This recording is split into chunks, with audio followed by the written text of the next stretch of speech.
Good evening, visitors. Welcome to the Australian War Memorial's last post ceremony. My name is Craig Burrell, and joining us today from the Royal Australian Navy is Commander Robert Curtis.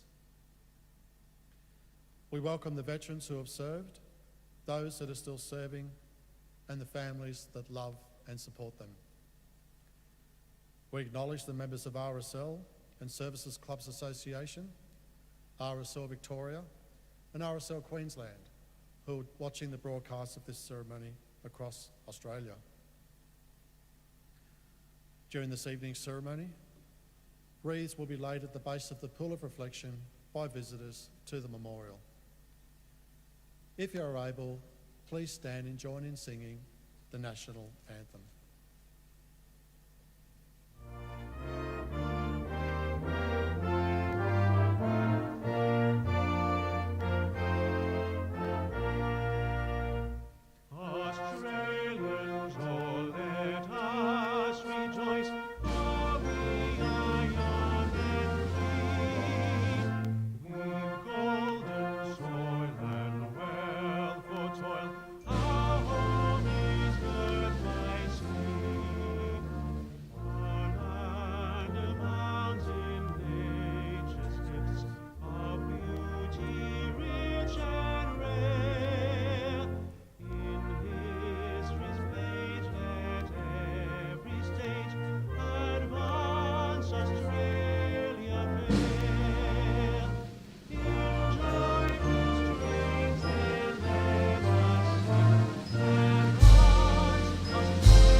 Please be seated if you can do so.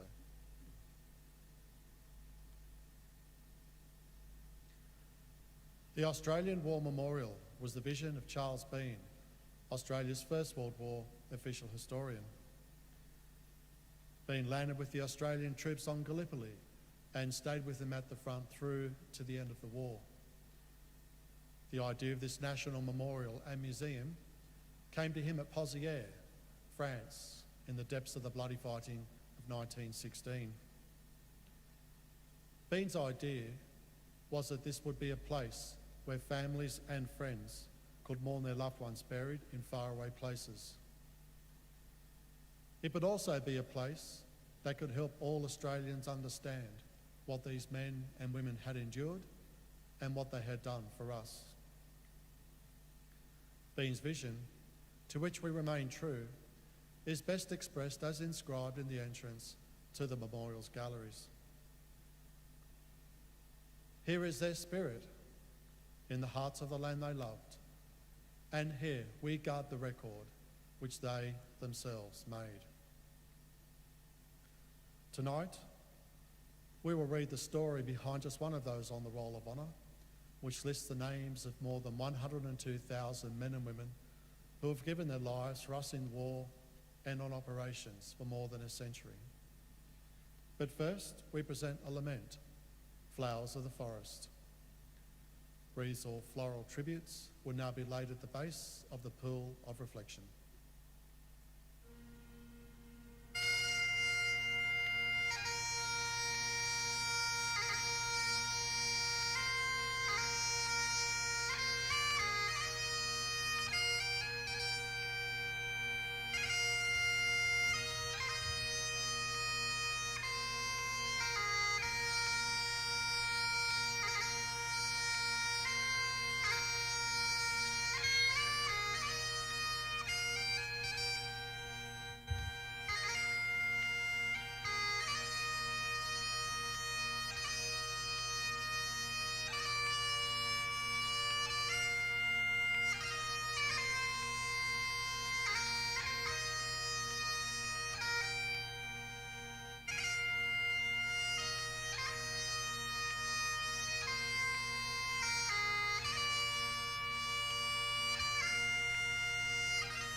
Today we remember and pay tribute to Lance Sergeant Alfred Eric Thring Druitt. Alfred Druitt, known by his second name Eric, was born in 1891 to Alfred and Suzanne Druitt of New South Wales. He was one of 8 children born to the couple. One of his siblings died in infancy. Eric was born in Wauchope near Port Macquarie, but later moved with his family to Kempsey, where his father worked as a town clerk. He was educated at the West Kempsey District School and later at Hereford House in Sydney, where he trained to be a school teacher. In 1914, Eric married 16-year-old Olive Best in St. Peter's Church. However, their marriage was later annulled. Eric Druitt went to Queensland, where he worked as a commission agent. He was there for just a short time before going to Enoggera to enlist in the Australian Imperial Force. His brother John had enlisted a few weeks earlier, and the two left Australia together in June 1915 with the 25th Battalion. The brothers were first sent to Egypt, where they continued training in the desert before being sent to Gallipoli. Private Eric Druitt arrived on the Gallipoli Peninsula in early September 1915, shortly after the end of the August offensives. In December, he was promoted to corporal and remained on the peninsula until the evacuation a few weeks later. He arrived in Alexandria on the 9th of January 1916. After further training in Egypt, the 25th Battalion was sent to France to fight on the battlefields of the Western Front, landing on the 19th of March 1916. It was the first battalion of the AIF to arrive in Marseille, but would not take part in major operations until July. On the 28th of July 1916, days after the capture of the French village of Pozières, the 25th Battalion took part in an operation to secure 2 strongly held German trenches to the northeast and east of the village. Rushed into the attack with little time for preparation, the Australians failed, suffering heavy casualties on the uncut barbed wire. Eric Druitt, who had been promoted to Lance Sergeant a fortnight before, was one of the few to come through the operation, although there is some evidence that he may have been wounded.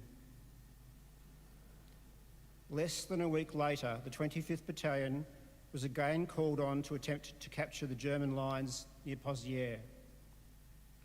This time, the battalion would be successful, but it was a hard-won fight, with severe casualties again. This time, Private Eric Druitt would not survive.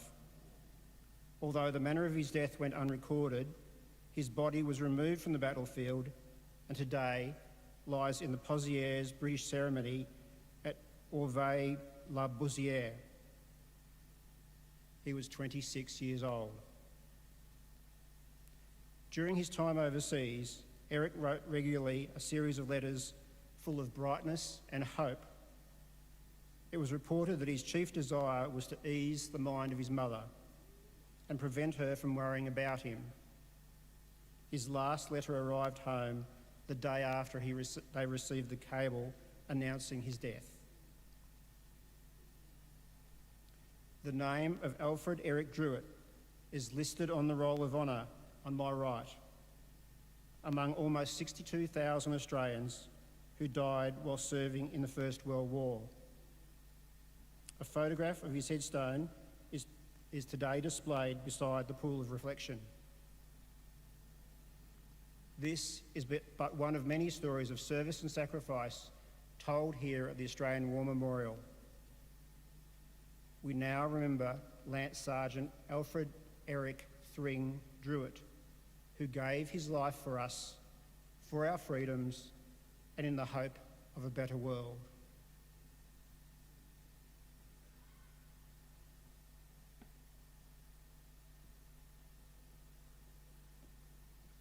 Please stand for the reading of the ode and the sounding of the last post.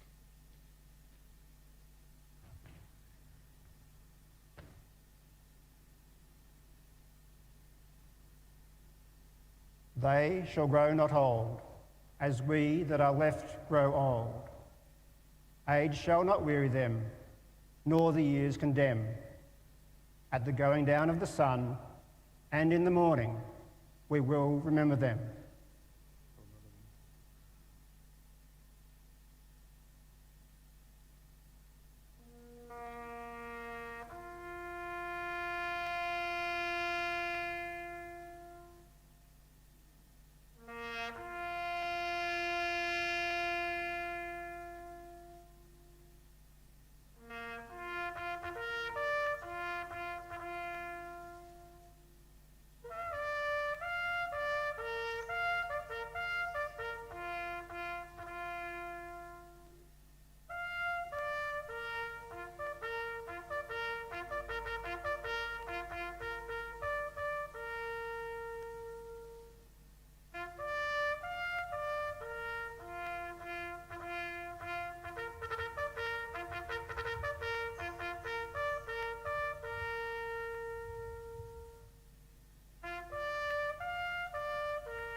Lest we forget.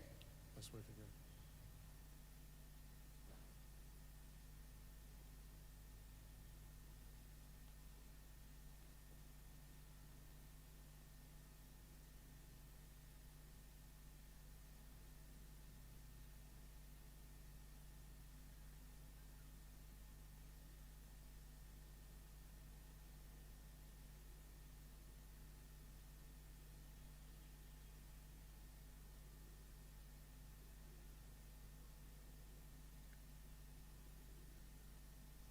We leave you this evening with the words of the memorial's founder, Charles Bean.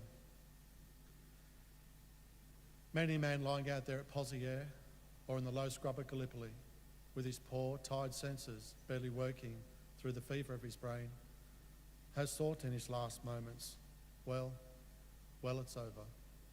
But in Australia, they will be proud of this. Ladies and gentlemen, that concludes the last post ceremony. We thank you for visiting the Australian War Memorial, and we wish you all a very good evening.